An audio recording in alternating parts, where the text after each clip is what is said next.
네, 우리는 지금 40일간 기도 훈련을 하고 있습니다. 어, 그래서 이제 기도에 대해서 설교를 하고 있죠. 기도에 대해서 설교하는 이유는 기도를 배워야 하기 때문에 그렇습니다.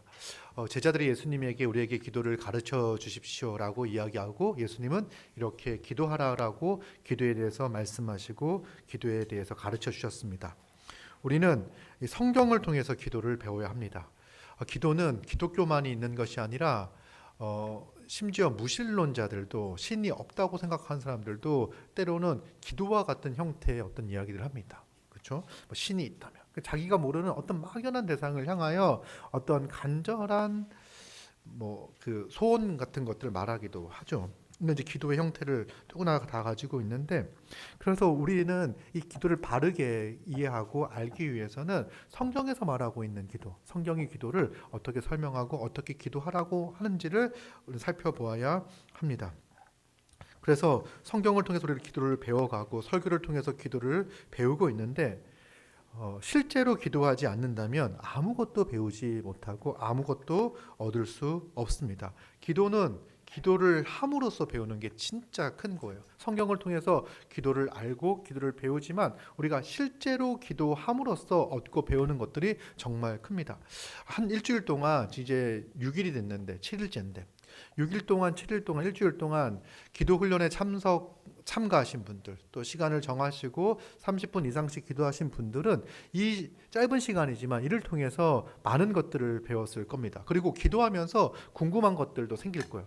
이럴 때는 어떻게 기도해야 되지? 기도는 뭐지? 이런 기도도 괜찮을까? 이렇게 기도해도 괜찮을까? 라고 하는 많은 의문들과 생각들이 듭니다. 그런 기도를 함으로써 얻을 수 있고 기도를 함으로써 배울 수 있는 것들이 있죠. 기도를 시작하니까 이제 기도를 경험하게 됩니다. 그리고 성경에서 성경에서 설명했던 이런 말들이 이게 이런 말이구나. 기도를 통해서 풍성한 하나님의 은혜를 누린다고 하는데 이게 이런 거구나. 하나님은 우리를 인도하신다, 우리와 함께 하신다, 우리를 보호하신다라고 이야기하는데 기도를 함으로써 내 삶에 실제로 하나님께서 함께 하시고 인도하시고 또 하나님이 나와 교제하고 이런 것들을 경험하게 됩니다. 그래서 기도를 이제 시작을 하니까 30분 기도가 결코 짧은 시간은 아닌데 기도를 하다 보니까요, 이 30분의 시간이 부족하다고 느껴지는 사람들이 이제 벌써 있을 거예요. 왜냐하면 분명히 30분이 술술술 되진 않아요. 그런데 기도를 하다 보면 더 해야 할 기도의 양들이 많이 남아 있는데, 기도의 제목들이 많이 남아 있는데 그렇게 하지 못하고 끝나게 되는. 근데 이후 일정이 있으니까 멈추고 출근도 해야 되고 잠도 자야 되고 하니까 기도된 정해놓은 시간 안에서 멈춰야 되는 경우들 많잖아요. 그런데 더 기도하기 위해서는 더 많은 시간이 필요하구나라는 것들을 또 경험적으로 아는 분들이 있을 거예요. 또 어떤 분들은 여전히 30분이 힘든 사람들도 있을 겁니다. 힘들어도 앉아 있는 거예요. 앉아 있어야 기도를 배울 수 있습니다. 여러분, 딱 막 기도를 이제 배운 대로 하는 거예요. 찬양을 하고 또 말씀을 펴서 보고 그 다음에 기도를 딱 하려고 했더니 잘 안 돼. 그게 마음이 뜨겁지도 않고. 여러분, 기도는요 마음이 뜨거울 때 하는 게 아닙니다. 우리가 뜨겁지 않더라도 하나님은요 우리의 기도를 잘 들어주세요. 그 마음을 기도하고 싶은 그 뜨거운 마음과 간절한 마음들이 일어날 때만 기도하는 게 아니라, 기도는 하나님이 우리에게 기도하라고 말씀하셨으니까, 명령하셨으니까 기도하는 거예요. 근데 딱 앉았더니 기도가 잘 되지 않아. 그때 이제 어떻게 기도하냐면 앉아 있으면 기도를 해야 되는 거잖아요. 그때 어떤 말을 던지게 되냐면, 하나님, 왜 저는 이렇게 기도가 힘들까요? 기도가 즐겁고 좋고 기도가 행복한 거라고 하는데 저에겐 왜 기도가 즐겁고 행복하고 좋지만은 않은 거죠? 이렇게 하는 거예요. 이런 질문들을 하는 것이 기도의 시작일 수도 있어요. 이게 진짜 기도의 시작이 되는 거예요. 내가 하나님 앞에 그럴싸한 멋있는 기도, 완성형 기도 문장을 막 이야기하면서 기도하는 것뿐만 아니라 이렇게 하나님 앞에서 나의 현재 상황들을 아뢰는 것부터가 이제 기도의 시작인 거죠. 하나님, 기도가 제일 되지 않으니 기도할 수 있도록 도와주세요. 저도 이 기도의 기쁨과 즐거움과 기도를 통한 유익을 얻을 수 있도록 주님께서 은혜를 허락해 주세요라고 하는 것. 이것이 바로 기도의 시작이죠. 나의 현재의 상황들을 이야기하는 것. 또 어떤 분들은 여전히 기도의 시간을 내지 못하는 사람들도 있을 거예요.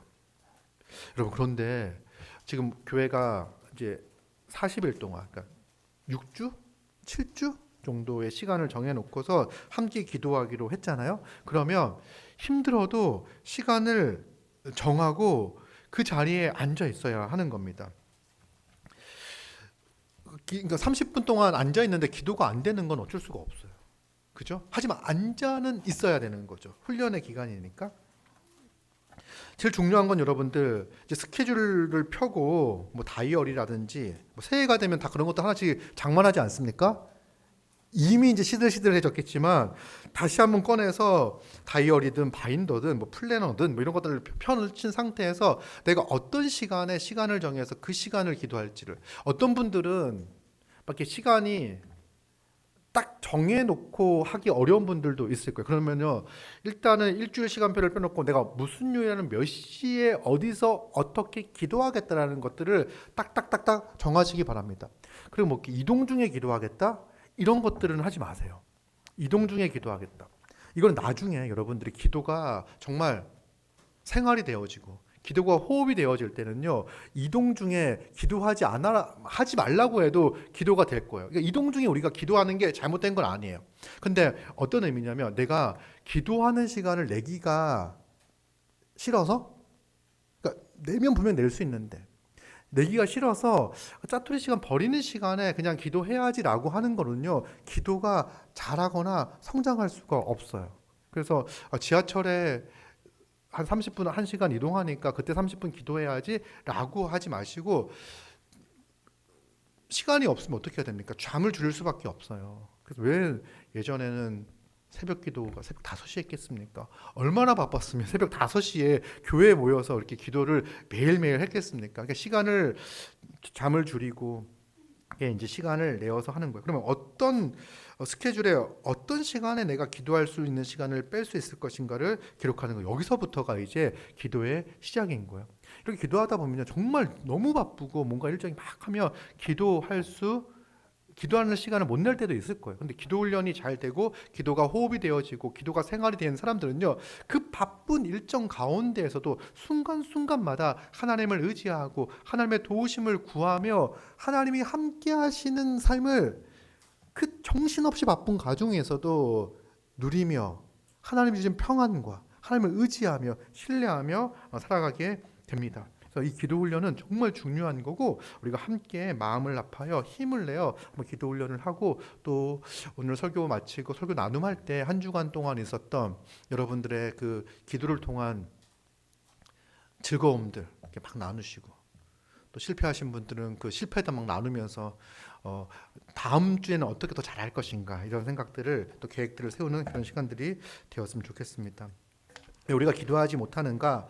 하나님에 대한 오해가 기도하지 못하게 한다고 말씀을 드렸습니다.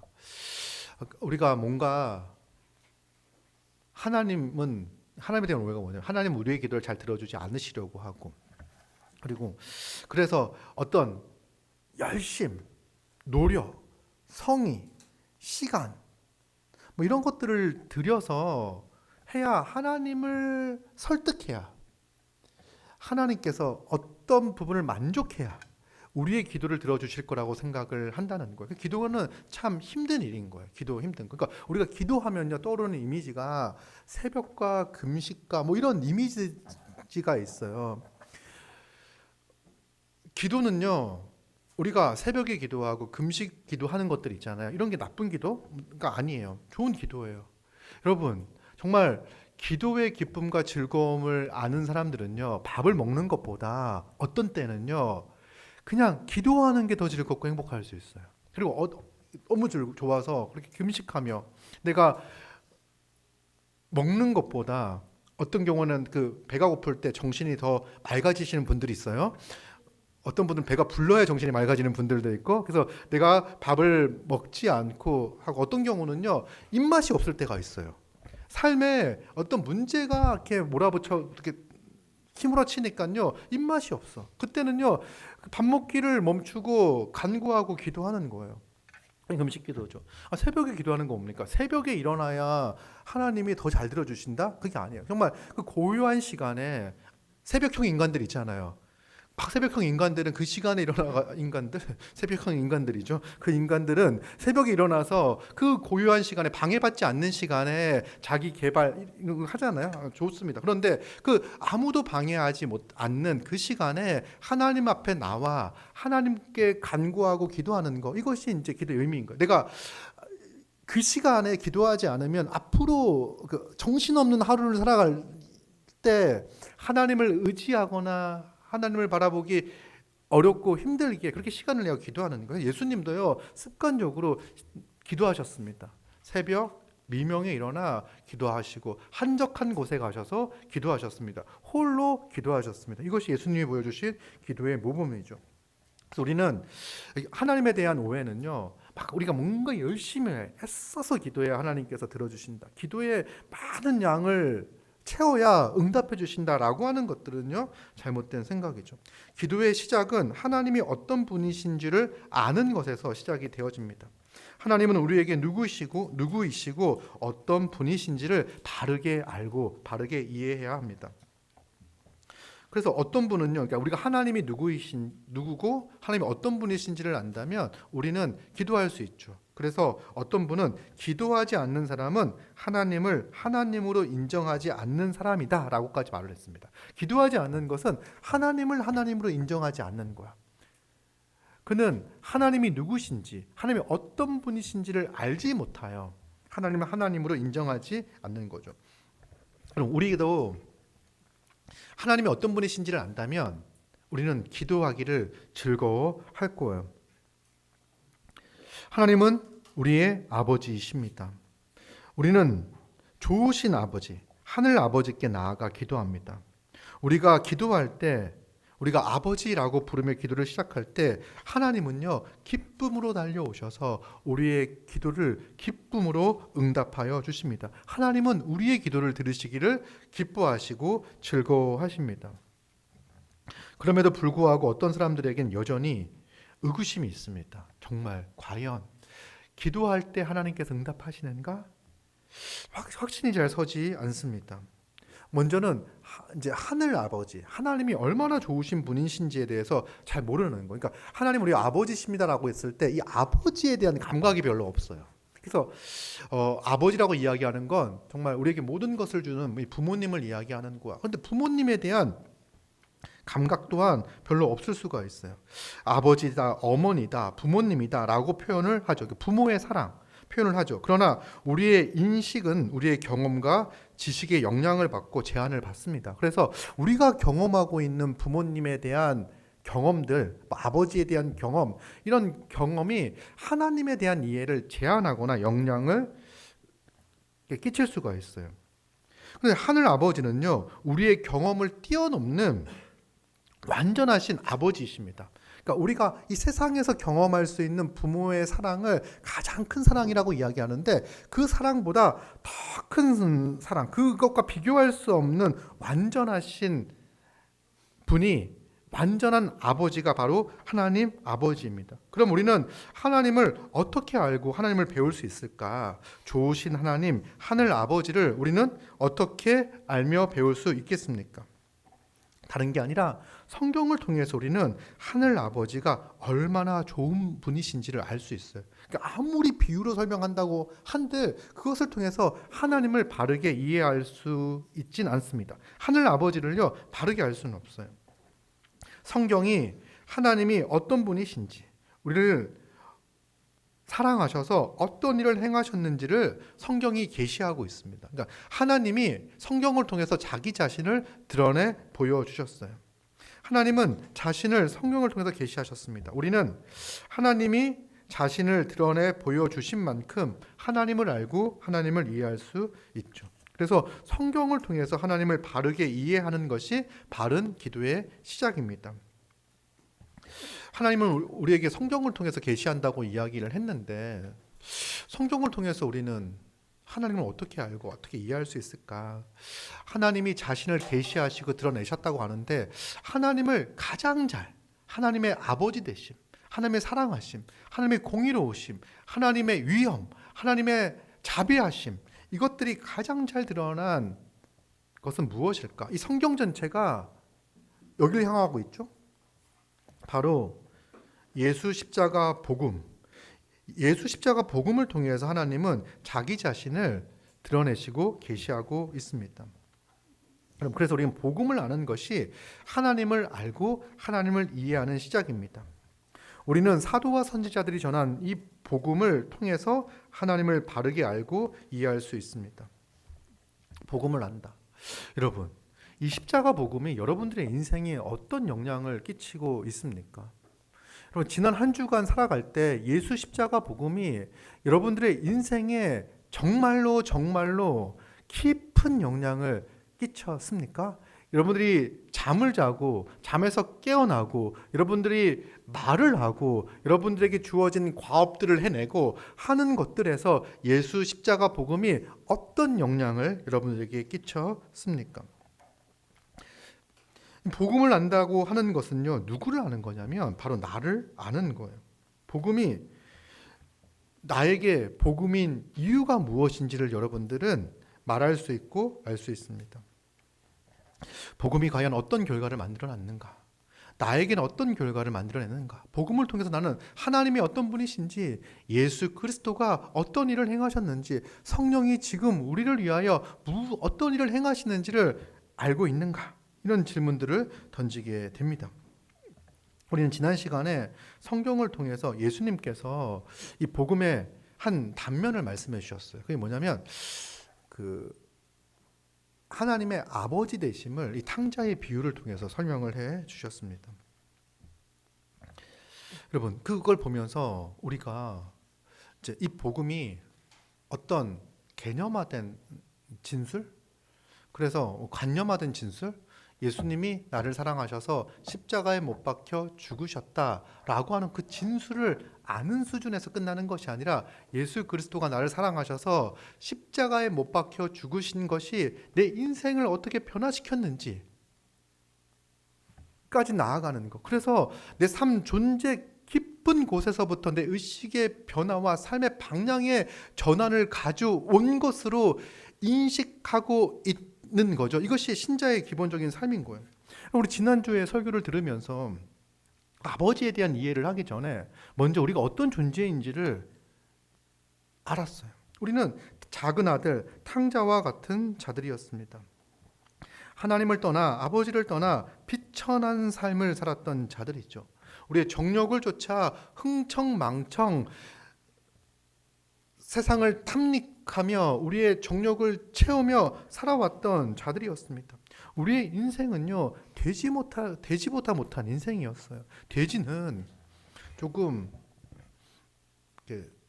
지저분한 데 살고 그래도요, 창조 목적에 맞게끔 창조 질서에 부합하여 살고 있습니다. 우리는 하나님의 그 창조 목적을 거역하고 거스리고 하나님을 대적하며 살던 자였어요.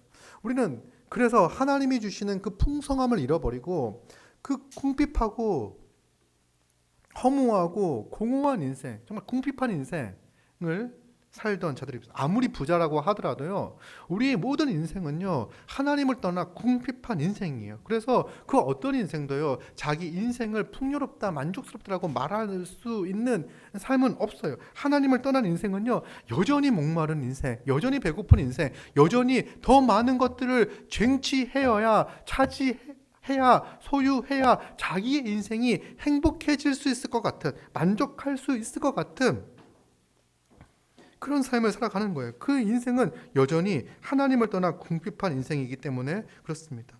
우리의 인생은요, 죄를, 거룩이 아니라 죄악된 삶을, 하나님이 싫어하는 삶을요, 기쁨으로 쫓았던 삶이었습니다. 그렇게 죄를 쫓아 살아가면서도 겉으로는 괜찮은 척 위선을 떨며 살던 자들이었던 거죠. 이것이 우리의 삶의 모습이었습니다. 그러나 어느 날 우리는 은혜로 우리의 죄의 비참함을 알게 되었습니다. 우리의 그 죄, 하나님이 우리에게 은혜를 허락하셔서 우리 죄의 비참함을 보게 하셨어요. 그리고 내가 하나님을 떠나 내 인생이 희망 없는 영원한 심판과 저주와 멸망 가운데 빠져 있을 수밖에 없는 그런 인생이 되었구나라는 생각이 들었죠. 그리고 그때 주님이 은혜 주셔서 하나님께로 돌아가 우리의 모든 죄악들을 회개하고 나를 대신하여 십자가에 못 박혀 죽으신 예수 그리스도를 의지하고 신뢰하는 그런 인생이 되었어요. 그때 하나님께서는 우리에게 달려오셔서 우리의 목을 끌어안으시고 우리에게 입맞추시고 우리에게 자녀됨의 신분을 허락해 주셨습니다. 자녀됨의 신분을 허락해 주셨어요. 우리는요, 하나님의 나라를 유업으로 받는 자들이 되었습니다. 하나님 나라에 들어가는데, 하나님 나라를 소유하는데, 하나님 나라에서 누구의 자격으로? 아들의 자격으로 하나님 나라를 누리는 거예요. 그럼 우리가 하나님 나라에 가서 우리의 지분이 얼마나 될까? 나는 어떤 집에 살까? 이런 생각들을 걱정할 필요가 없어요. 하나님 나라에 아들로서 들어가 하나님이 주시는 모든 풍성한 부여, 하나님의 모든 것들을요, 마음껏 누릴 수 있는 그런 하나님의 자녀가 되었다는 거예요. 이것이 바로 복음이라는 거죠. 이 하나님이 주신 이 모든 기업을 누리기 위하여, 하나님 나라를 누리기 위하여 우리가 한 것은 아무것도 없습니다. 우리는 하나님을 떠나 죄인 되었을 때 하나님께서 은혜를 보여주셔서, 사실 그 탕자의 비유를 보면 하나님은 기다리시고 아들이 돌아가잖아요. 그런데 이 누가복음 15장 전문맥을 보면은 어떤 비유가 나옵니까? 잃어버린 양을 찾는 목자의 비유가 나오고 잃어버린 드라크마를 찾는 여인의 비유가 나와요. 15장 1절 2절은 뭘 물어보냐면 어찌하여 죄인들과 함께 합니까라고 하는 질문에 대해서 예수님이 설명하는 거예요. 죄인을 찾으러 오신 예수 그리스도 하나님께서는요, 우리를, 그러니까 잃어버린 양을 찾기까지 찾으시고 그걸 찾았을 때 잔치를 벌이잖아요. 한 여인은 드라크마 비유, 한 드라크마를 잃어버렸을 때 그걸 찾기까지 찾고 그걸 찾았을 때 잔치를 벌이잖아요. 이것이 하나님께서 우리를 찾기까지 찾으신다라고 하는 걸 보여주시는 거예요. 하나님 우리를 찾으시기 위해 하신 일이 뭡니까? 우리는 못된 양이어서 그 길을 잃어버렸는데 하나님 우리를 찾으시기 위하여 하신 것이 예수 그리스도가 인간의 몸을 입고 이 땅에 오셔서 십자가에서 우리를 대신하여 죽으신 거예요. 죄인을 구원하기 위하여, 죄인과 함께하기 위하여, 죄인에게 아들됨의 신분을 허락해 주시기 위하여 그러한 일들을 한 거예요. 그래서 하나님은 우리의 아버지가 되셨습니다. 다시 말하면 예수 그리스도의 십자가 결과 난 구원받았습니다라고 이야기하잖아요. 그 구원에 있어서 진짜 중요한 개념은요, 바로 하나님의 아들 되었다는 거예요. 하나님의 자녀가 되었다는 거예요. 하나님의 자녀의 권세를 얻게 되었다는 거예요. 하나님의 아들로서, 아들은, 아들이라고 이야기하는 거는요, 이 상속권을 이야기하는 거죠. 남자든 여자든 여종이든 남종이든 상관없이 모두가 아브라함과 함께 유업을 받을 자가 된 거예요. 하나님의 약속의 자녀가 된 거예요. 약속의 아들이 된 거예요. 그러니 이제 하나님의 자녀가 되었잖아요. 하나님의 자녀가 되어서 이제 우리의 기도의 대상은 누굽니까? 하나님이신데 그 하나님을 아버지라 부르는 거예요. 우리의 맏형이신 예수 그리스도, 그분은 하나님의 참 아들이십니다. 영원전부터 하나님의 아들이었어요. 우리는요, 하나님의 아들이 아니었어요. 자녀가 아니었어요. 그런데 그리스도의 은혜로 말미암아 하나님의 아들인 그리스도와 합하여 우리는 하나님의 아들됨의 권세를 얻었습니다. 성령을 보내주셔서, 아들의 영을 보내주셔서 우리를 양자가 되게 하셨어요. 양자 되게 하셨어요. 그래서 양자가 되었다는 것은 이제 하나님의 아들로서 하나님이 주시는 모든 복과 기쁨을 누릴 수 있는 자가 되었다는 것입니다. 이것이 바로 이제 기도의 대상이 누구냐? 하나님이라는 거죠. 아버지라는 거죠. 여러분, 우리를 구원하기 위하여, 우리를 아들 삼기 위하여 그토록 애쓰시고 힘쓰시고 많은 희생을 치르셨는데, 그리고 우리를 아들됨의 자리에 앉히셨잖아요. 그 탕자가 돌아왔을 때 새 옷을 입히시고 그 다음에 가락지를 끼우고 새신을 심겼던 것처럼 아들 되님의 심을 완전히 회복시켜 주셨던 것처럼 주었던 것처럼 우리 또한 예수 그리스도를 믿고 구원받은 우리는요 하나님의 자녀됨의 신분을 온전히 회복하게 되었어요. 그래서 이제는 우리는 아버지라고 부르며 하나님께 기도하는 거예요. 여러분, 하나님께서 아들까지 아끼지 않고 우리에게 모든 것을 내어주셨어요. 그렇죠? 아들까지 아끼지 않고 우리에게 내어주셨어요. 그 하나님이 우리에게 모든 것을, 우리에게 좋은 모든 것들을 허락해 주시는 것은 너무나 자연스럽고 너무나 당연한 거예요. 아니, 하나님은 우리에게 모든 좋은 것들을 넘치도록 부어주시기 위하여 우리를 구원하신 거예요. 우리를 자녀 삼아 주신 거예요. 우리는 그 믿음을 가지고 하나님 앞에 나아가 간구하고 기도할 수가 있습니다. 그래서 여러분, 아버지라고 부르고 가만히 있어보세요. 하나님의 아버지 되심에 대해서 묵상하시고 생각하시기 바랍니다. 그 아버지가 어떤 아버지인지를 기억하는 거예요. 생각하는 거예요. 하나님 우리 아버지시기 때문에 우리는 기도할 수 있습니다. 그렇기 때문에 아버지를 설득하기 위해서 뭔가를, 여러분, 우림이랑 세아가 저한테 필요한 것들을 요구할 때가 있어요. 그죠? 필요한 것들, 문제집을 산다고 돈을 달라고 한다든지, 뭐 옷을 산다고 돈을 달라고 한다든지. 근데 그런 거 이야기할 때 아빠는 나 이거 없으니까 사줘 이렇게 얘기를 하거든요, 보통. 근데 그거를 받아내기 위해서 아침부터 밥을 먹지 않고 온 집을 청소를 다 해놓고 이렇게 해야 아버지가 나에게 밥 한 그릇 내어주지 않을까? 이렇게 해야 아버지가 나에게 옷 한 벌 사주지 않을까? 이렇게 해야 아버지가 나에게 문제집 한 권 사주지 않을까라고 생각한다면 이거는 아버지에 대한 큰 오해인 거죠. 우리가 하나님을 그렇게 대하고 있는 거, 그 인색한 아버지.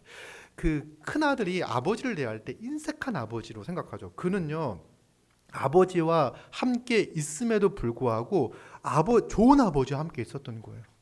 좋은 아버지와 함께 있음에도 불구하고 좋은 아버지에게 요구하지 않아서, 간청하지 않아서 아무것도 얻지 못하고, 아무것도 주지 않으니 어떻게 합니까? 아무것도 주지 않은 게 아니죠. 사실은 아버지와 함께 살면서 누렸던 것들이 많이 있을 거예요. 근데 자기가 조금 이렇게 하고 싶었던 것들 있잖아요. 근데 아버지는 인색한 분이니까, 아버지는 안 주려고 하는 분이니까 요구하지 않았던 거죠. 그리고 아버지를 인색한 아버지다. 나는 친구들과 할 때 염소 새끼 한 마리 잡아주지 않았던 아버지다. 이렇게 얘기를 하는 거예요. 우리가 하나님에 대해서 그런 잘못된 생각을 던지게 하는 게 바로 하나님에 대한 바른 이해인 거죠. 하나님은 우리에게 넘치는 은혜를 부어주시는 분이시고 가장 좋은 것을 언제든지 주시려고 하는 분이에요. 그래서 말해봐, 이야기해봐 이렇게 말씀하시죠. 또 오늘 이제 기도할 때, 기도에 대해서 이야기할 때 보통은 이제 기도하면은요 간구를 생각을 많이 합니다. 기도 이퀄 간구라고 생각하죠. 간구, 간청으로 생각을 하는데 기도의 중요한 요소 중 하나가 간구입니다. 하나님께 우리의 필요를 아뢰는 게 간구죠. 그런데 곧바로 기도가 간구로 가게 되면요, 딱 기도할 때 하나님 아버지 감사합니다 하면서 이거 필요합니다. 예수님 이름으로 기도합니다. 아멘 하게 되면요, 기도가 방향을 잃어버리기가 쉽고요. 그리고 기도가 메마르고 공허한 소리로 변하기가 쉽습니다. 그렇게 기도하고 나서도요, 뭔가 이제 하나님 과연 응답해 주실까 이런 의심도 들고요. 그래요. 그래서 기도는요, 기도의 요소 가운데 간구가 있지만 간구가 기도의 전부는 아니에요. 기도는요, 이제 보통 4가지로 보기도 하고 3가지로 보기도 하는데 더 볼 수도 있어요. 어쨌든 이제 기도의 내용 가운데 뭐가 있냐면, 첫째는 찬양이 있어요. 찬양. 같이 보면 찬양과 감사, 분리도 하기도 하고 합하기도 하고, 찬양과 감사가 있고요. 두 번째로는 회개가 있습니다. 세 번째로는 간구가 있어요. 자, 4개로 나누면 찬양, 감사, 회개, 간구.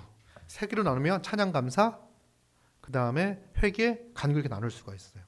근데 가만히 생각해 보면 여러분, 따로 감사를 떼어가지고 감사의 기도를 드리는 것도 의미가 있겠다 생각이 들어요. 그런데 찬양도 그렇고 회개도 그렇고 간구도 그렇고 전부 다 이 감사가 전제되어져 있어요.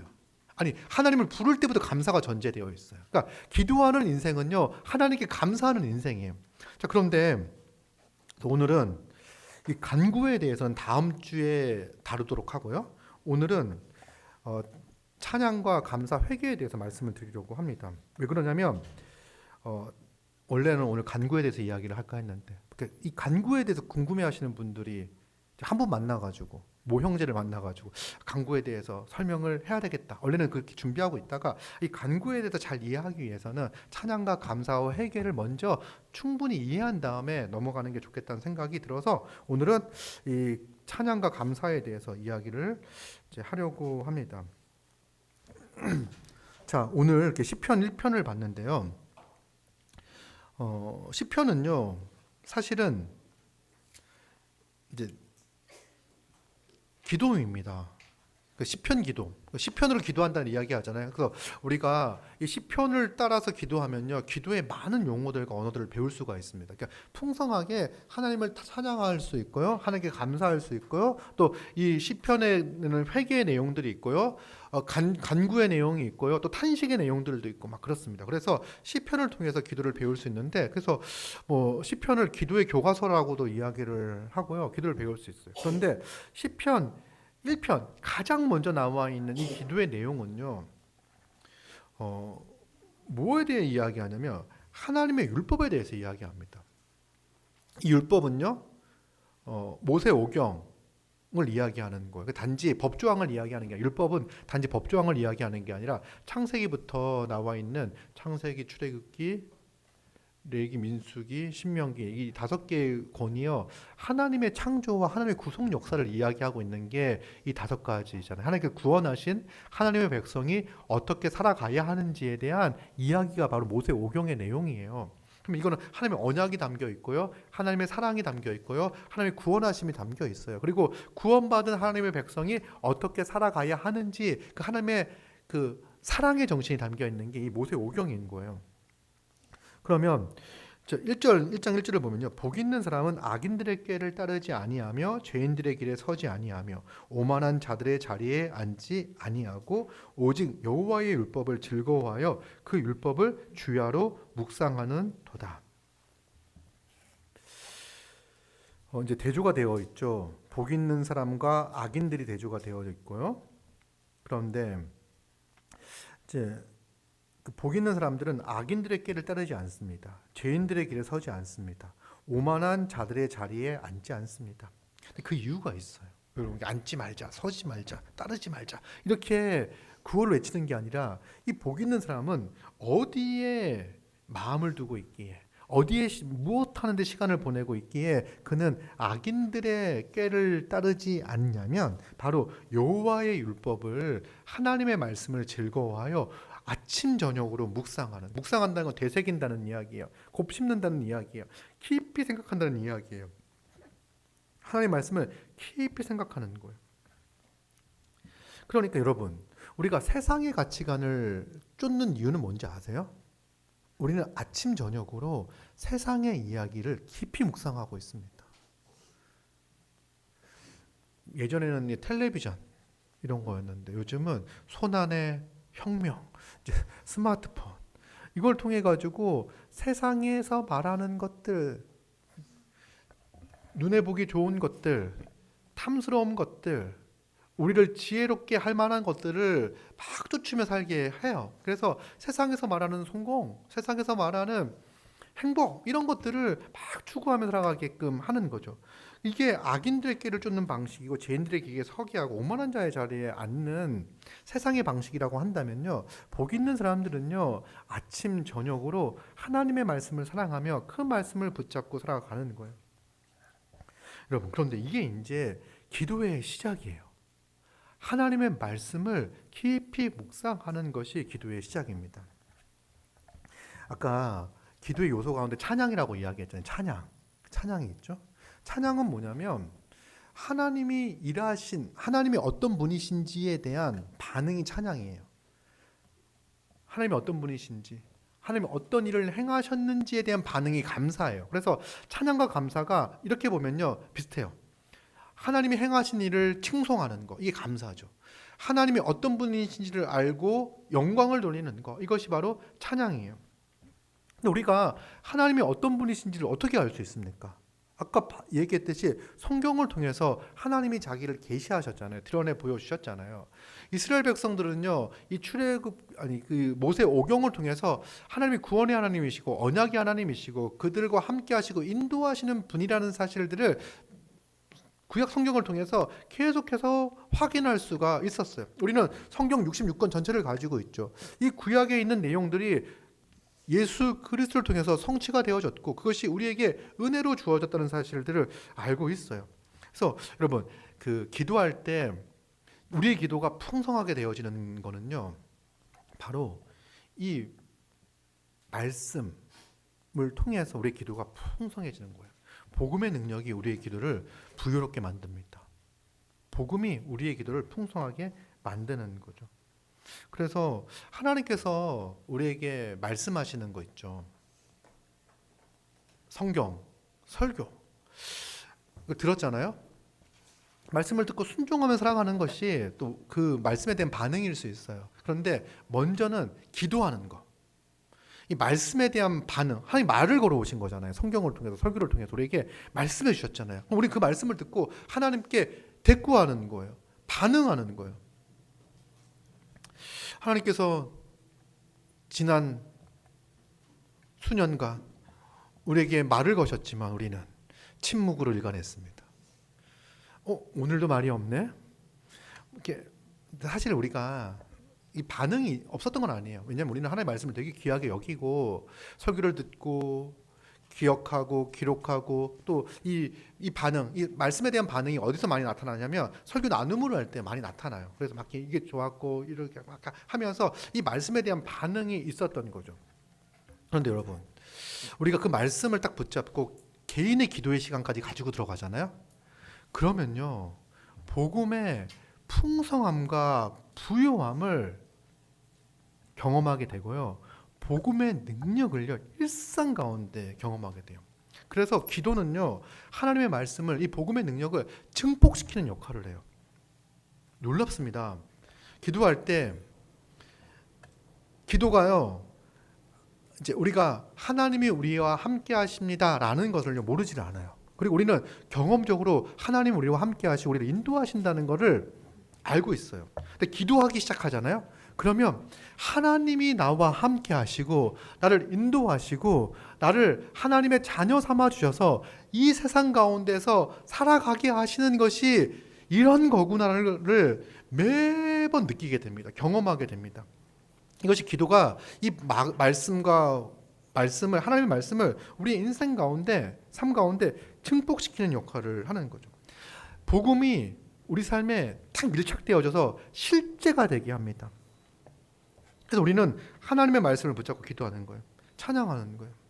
여러분, 말씀을 보고 하나님, 나의 기도를 들어주시니 너무나 감사합니다. 하나님께 영광을 돌립니다. 나의 아버지가 되어주시니 하나님께 찬양을 올려드립니다. 이렇게 기도하기 시작하는 거예요. 그 말씀에 대한 반응으로서 하나님께 영광을 돌리고 찬양하는 거, 이것이 바로 기도인 거죠.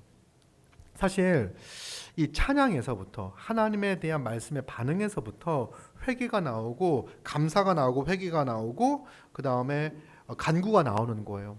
이게 정말 중요한 거예요. 말씀을 듣고, 여러분 성경을 연구하잖아요. GBS를 하시면 그 말씀 가운데 삼위 하나님에 집중해서 말씀을 보시죠. 그러면 그걸 가지고서 하나님께 기도드리는 거예요. 기도하는 거예요. 하나님께 영광을 올려요. 기도를 통해서 하나님을 찬양하고 하나님께 영광을 올려드리는 거예요. 여러분, 이게 이제 우리의 기도를 정말 풍성하고 부유롭게 만들 거예요. 그래서 메마른 기도가 이제 사라지고요. 우리의 이제 시선은요, 하나님의 전능하심과 하나님의 위엄과 하나님의 은혜에 우리의 시선이 향하게 되어지고 하나님을 주목하게 되고 하나님이 내 인생 가운데 일하실 것을 기대하게 되고 하나님이 내 삶 가운데 개입하셔서 역사하셔서 나를 인도하시는 것을 경험하게 되고, 예전에 감사하지 못했던 것들 있잖아요. 야, 이게 하나님께서 내 삶을 인도하시는 거구나. 내 삶 가운데 함께 하셔서 이렇게 내 기도를 들어주시고 응답하시고 나를 이끌어 가시는가를 알게 돼요. 경험하게 돼요. 그래서 실제로 하나님과 기도 시간만이 하나님과 교제하는 시간이 아니라 내 삶 전체가 삼위 하나님과 깊이 교제하며 하나님이 주신 그 풍성함과 부요함을 누리는 시간이 되는 거죠. 그 칼빈이 이런 말을 했습니다. 하나님께서 우리에게 정말 모든 것을 주셨습니다. 그러나 하나님이 주신 그 모든 풍성함을 누리는 사람은 거의 없습니다. 이렇게 얘기를 했어요. 하나님은 우리에게 정말 무한한 걸 주셨습니다. 뭐냐면 그리스도와 합하여 그리스도가 성취한 모든 것들을 우리에게 적용시켜 주셨기 때문에 우리는 그러니까 우리끼리 친하게 지내는 거, 화평한 것 정도를 떠나서 하나님과 화목하며 하나님과 화평하며 하늘의 지혜를 가지며 살아갈 수 있는 자가 되었잖아요. 하나님이 주시는 평안과 위로와 부요와 풍성함을 누리며 살아갈 수 있는 자가 되었잖아요. 그런데 많은 이들이 이 자녀됨의 권세를 가지고 자녀로서 이 모든 것들을 누릴 수 있는데 많은 이들이 실제로 그것들을 누리지 못하고 살고 있어요. 그 이유는 뭡니까? 기도하지 않아서입니다. 구하지 않기 때문에 받지 않는 것이, 받지 못하는 것들이 참 많습니다. 우리가 말씀을 통해서 하나님이 어떤 분이신지를 주목하고 하나님을 찬양하며 하나님을 영화롭게 하며 그 하나님의 깃대어 간구하고 구하는 그런 인생이 되었으면 좋겠습니다. 우리 가장 큰 기쁨은요, 하나님을 알아가는 거, 하나님을 배워가는 거, 하나님으로 우리의 인생이 충만해지는 겁니다. 여러분, 우리의 인생에 찬양이 살아나기를 바랍니다. 찬양이 살아나는 것은요, 기도를 통해서 말씀을 붙잡고 기도함을 통해서 우리의 인생 가운데, 삶 가운데 찬양이 살아나기를 바랍니다. 우리가 이제 이런 얘기를 해요. 우리 일상이 예배가 되길 원한다. 여러분, 여기 일상이 예배가 된다는 건 도대체 무슨 말인가요? 직장에서 열심히 일하면 그것이 하나님을 예배하는 건가요? 그러면 직장에서 열심히 일 안 하고 열심히 몰래 성경책을 보는 게 하나님을 예배하는 건가요? 하나님 예배하는 게 도대체 뭡니까? 일상에서 예배하는 게. 여러분, 그 기도에는요, 이 예배의 요소가 담겨 있어요.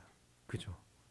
어떻게 보면 기도는요, 우리가 이렇게 다 같이 모여 공예배를 드리는 이거의 축약판이라고 이야기할 수 있어요. 기도에는 하나님의 말씀이 있습니다. 그렇죠? 아까 지금 하고 있는 게 그거예요. 하나님의 말씀을 붙잡고 기도하는 거잖아요. 그 말씀을 기억하고 하나님을 찬양하고, 그 하나님이 누구신지를 알기에 찬양이 터져 나오는 거예요.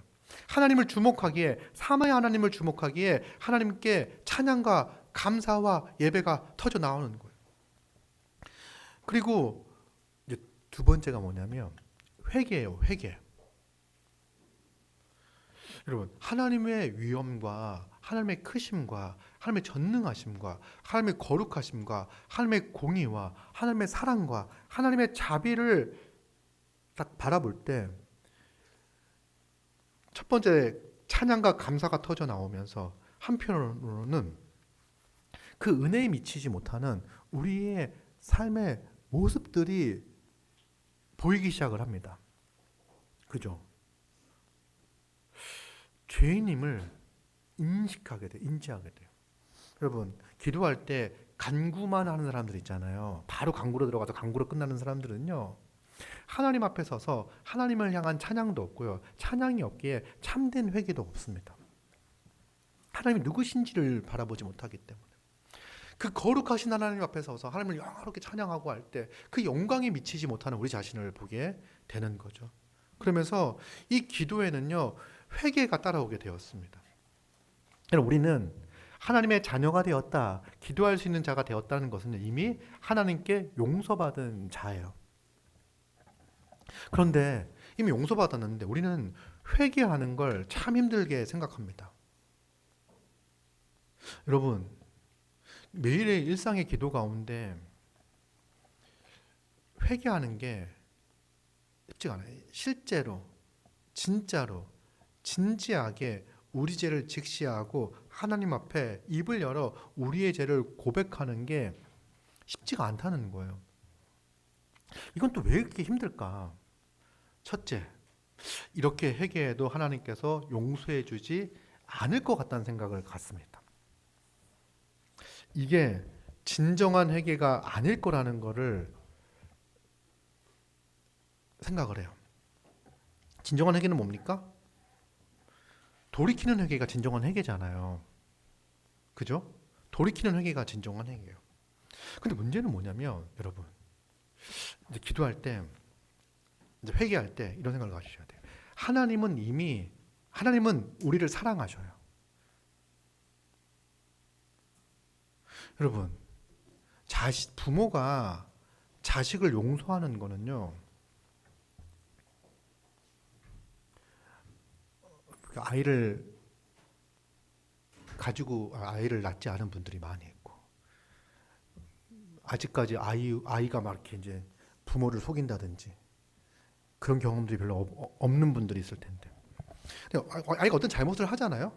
잘못을 했을 때 부모가 원하는 것은 그 잘못을 인정하고 다시는 그렇게 하지 않겠습니다라고 이야기하는 걸 원하는 거잖아요. 근데 이미 부모는요, 그 아이가 어떤 잘못을 하고 실수를 했다고 하더라도 여전히 부모는 아이를 사랑하고 있고요, 이미 아이는 부모를 용납하고 있어요.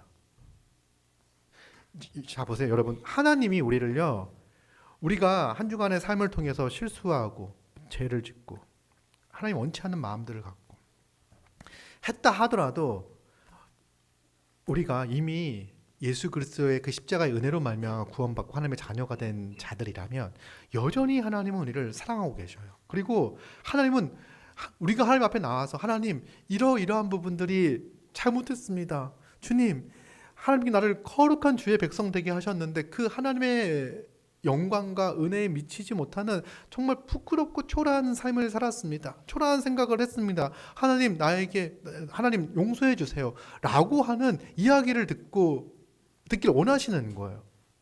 이미 하나님은 우리를 사랑하시고 여전히 사랑하시고 이미 우리를 용납하고 계셔요. 그 하나님께 나아가 믿음으로 예수 십자가를 의지하여 간구하고 기도하는 거예요. 여러분, 우리가 용서받는 거는 하나님께 용서받는 거는요, 어떤 고행을 통해가 용서받는 게 아니에요. 예수 그리스도의 십자가를 의지하여 제사함을 받은 자잖아요. 오늘 회개하는 것도요, 예수 그리스도의 그 십자가의 사죄의 은총에 의탁하여 회개하는 거예요. 여러분, 예전에 중세 시대 때 수도하면서 수도승들, 스님들이 아닙니다. 수도승 이제 사제들이 회개할 때 어떻게 하는지 압니까? 고행을 합니다. 밥을 먹지 않습니다. 혹은 여러분 거기 바티칸 가보신 분 있습니까? 베드로 성당 있잖아요. 베드로 성당. 뭐 계단이 높겠죠? 전 안 가봐가지고 어쨌든 그러잖아요. 그러면 무릎으로 계단을 올라가는 거예요. 사죄의 마음으로.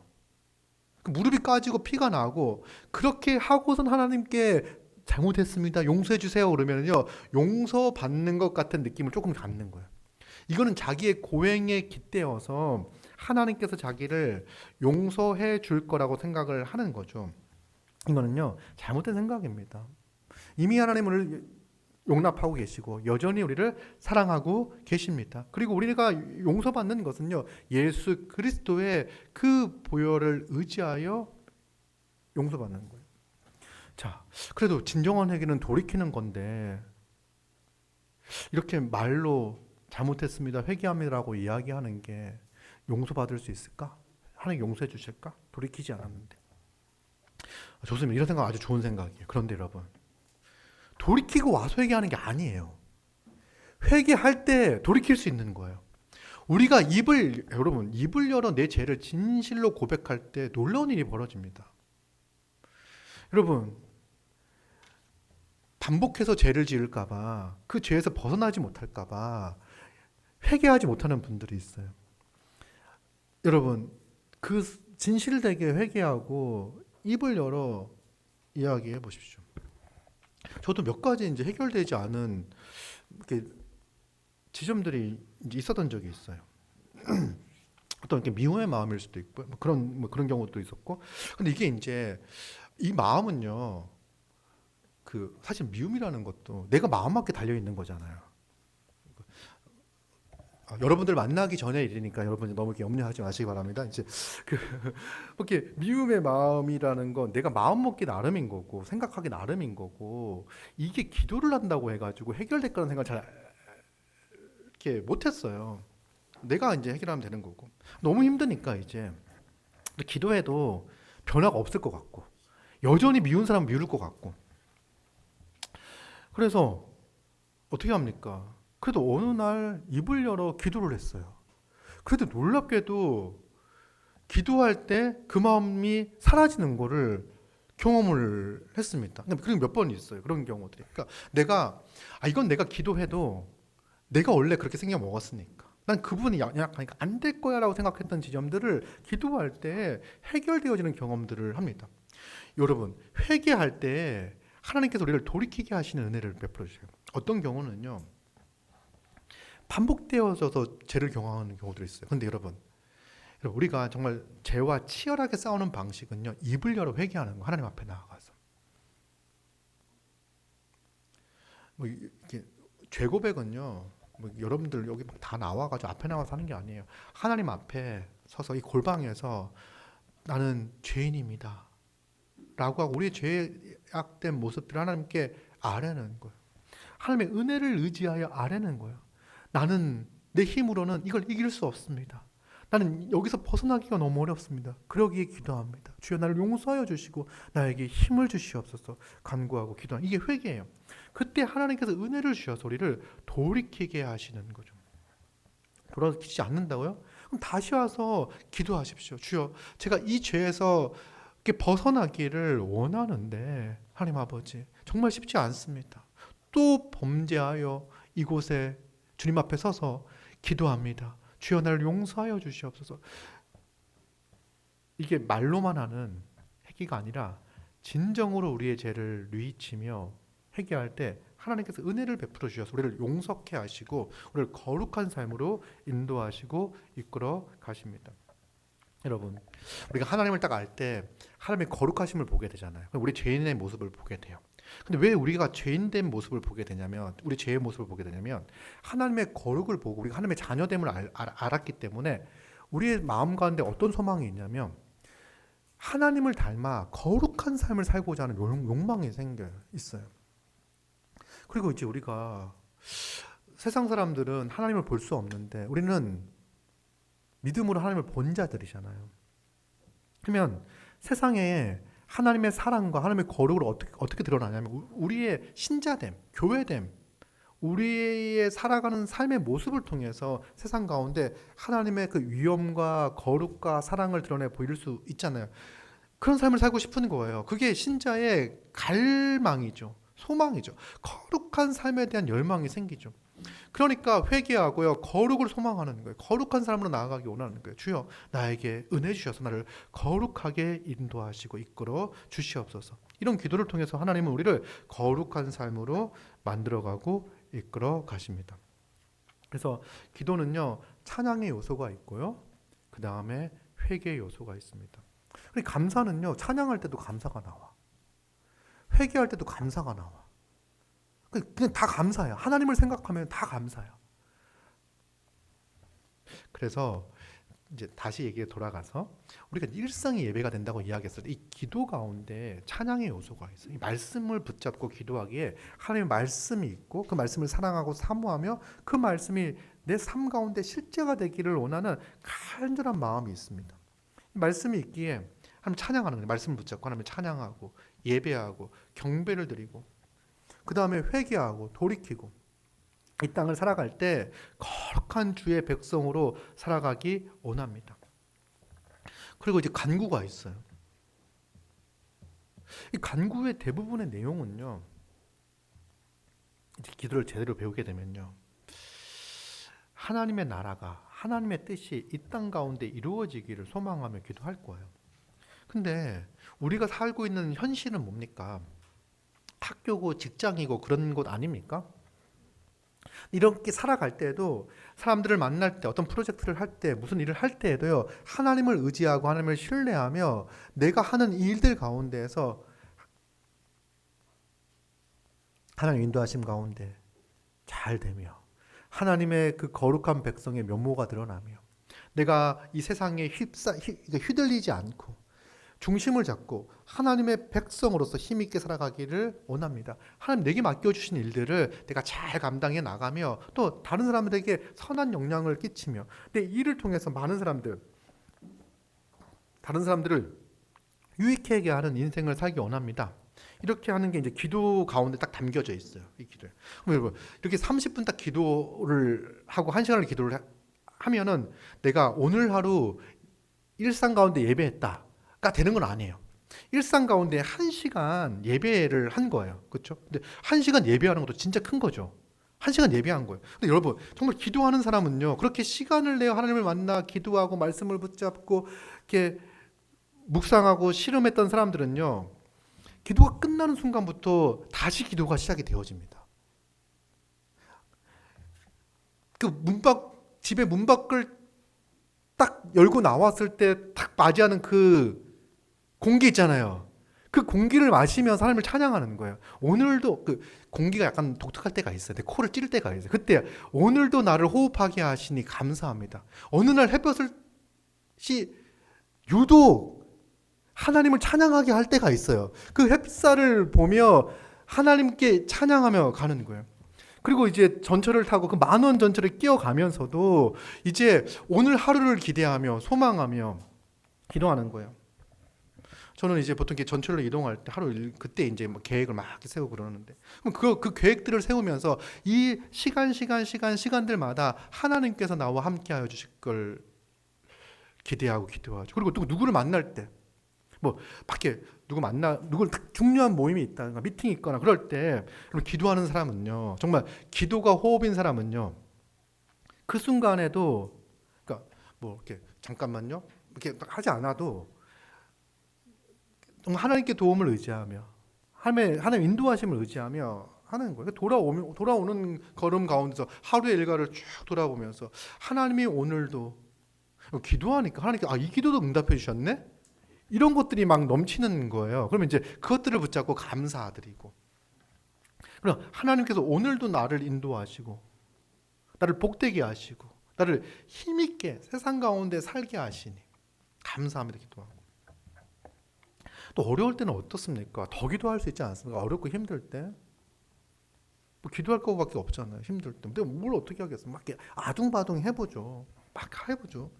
그러다가 또 무릎 꿇고 앉아 하나님을 의지하고 기도하고 그때 하나님께 우리에게 평안을 주시고 걱정하지 마라 염려하지 마라 모든 걸 나에게 맡겨라 하나님 말씀하지 않습니까? 그리고 하나님을 의지하고 신뢰 하나님을 찬양하고 또 낙심해야 될 상황 가운데 용기를 갖고 또 그걸 보면 사람들은 너는 어떻게 그렇게 힘들고 어려운 상황 가운데서도 용기를 가지고 웃음을 잃지 않고 희망을 잃지 않고 살아가니 뭐 이런 얘기를 듣고 내가 그렇게 보이나? 그래서 내가 깜짝 놀라고 이게 이제 신자가 살아가는 삶의 방식이에요. 이게 삶이 예배가 되는 방식입니다. 여러분 나는 내 일상을 하나님께 예배하는 예배자가 되기 원합니다라고 하면서 기도하지 않는다면요 이거는 정말 그냥 그 말은 허무맹랑한 말일 거예요. 우리 기도를 통해서 일상을 하나님을 예배하는 삶을 경험하게 되고 누리게 됩니다. 그래서 여러분 기도가 이제 얼른 조사를 해봐야 되는데 30분이 짧다, 30분이 힘들다, 1분도 길다, 뭐 이런 이제 이렇게 해가지고 좀 이 데이터가 그러니까 우리가 기도 훈련이 지속되어지면서 얼만큼 깊은 기도 가운데 들어가는지 그리고 이 기도가 우리 일상 가운데 어떤 영향을 끼치는지를 여러분들 한번 잘 기록해 보시기 바랍니다. 그러면서 하나님께서 기도를 통해서 우리의 삶을 풍성하게 하시고 부유케 하시고 복음의 능력을 경험케 하시고 이 말씀을 내 삶 가운데 실제가 되도록 적용시켜 주시고 이 하나님을 아는 지식, 이 복음에 대한 지식이 기도를 통해서 확장되어지고 증폭되어지고 우리 삶에 믿음을 가져다주고 용기를 가져다주고 담대케 하고 하는 이 경험을 통해서 내 삶 전체가 하나님께 속해 있다는 거, 하나님이 나와 함께 하신다는 거, 하나님의 인도하심 가운데 있다는 것을 경험하게 될 거예요. 기도가 그런 힘이 있습니다. 사랑하는 성도 여러분, 힘써 기도합시다. 이제 일주일이 지났어요. 혹시 이번 주 잘 못하셨던 분들은 다시 한번 힘을 내서 시작해 봅시다. 서로 격려해 주시고요. 잘한 분들, 6일 개근하신 분들 서로 이렇게 쓰담쓰담해 주시고 잘했다 이렇게 칭찬해 주시고 한번 그 평소에는 저 기도할 때 기도한 걸 가지고 막 칭찬하고 하진 않잖아요. 너무 당연한 거니까. 근데 안 하던 사람들이 하는 거니까. 그리고 이제 훈련 기간이니까 서로 격려하고 칭찬하고 하면서 같이 힘을 내어서 그런 생각을 해봅니다. 저는 우리 정말 나무십자가 교회가 우리 모든 성도들이 함께 기도하기에 힘쓰는 교회가 된다면 우리 교회는 얼마나 더 좋은 교회가 될까? 더 건강한 교회가 될까? 더 부유하고 더 풍성하고 더 행복한 얼마나 더 행복한 교회가 될까? 이런 기대가 생깁니다. 기도에 대해서 할 말이 참 많습니다. 그 아마 제가 설교를 통해서 기도가 무엇인지 기도의 방법에 대해서 설명하고 가르치는 것보다 여러분들이 실제 순종하면서 기도하는 이 기도 생활을 통해서 더 많은 것들을 배우고 경험하게 될 겁니다. 이 설교로 선포되어졌던 설교로 전달됐던 이 기도에 대한 지식이 실제가 되었을 때 여러분들 제가 정말 기도는 우리의 인생을 풍성하게 합니다. 부유하게 합니다. 평안케 합니다. 라고 하는 이 말이 진짜구나.